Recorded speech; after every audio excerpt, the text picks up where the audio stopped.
I saw something on a social network today saying be careful of what you read on the internet. It may or may not be true. I thought it would be an appropriate time to bring up on the Bristol City website, it talks about downtown revitalization.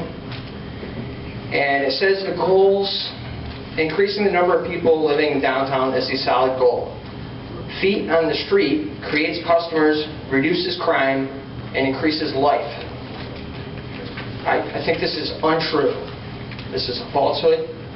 I've passed each one of you out some FBI crime statistics which prove that this actually is in fact not true. 15 cities in the state of Connecticut that all have higher populations than the city of Bristol all have more murderers than the city of Bristol. They all have more violent crime than the city of Bristol. So obviously it doesn't increase life. And they also all have higher tax rates. Now, I don't know if you're familiar with the survey from the Plan of Conservation and Development the city's doing. Number one concern of Bristol residents, taxes. Not walkable downtowns, taxes. You're all representatives of the people of Bristol. I understand you all have a job to do, and you all have a blueprint that you have to do it with. You can only work within certain parameters. And I know it's a top-down government plan that's been slated for Bristol. The intermodal transit hub, though, has little to do with what the people of Bristol want. It has more to do with the government's plan to reduce carbon emissions by the year 2020 and its restrictive land use policies.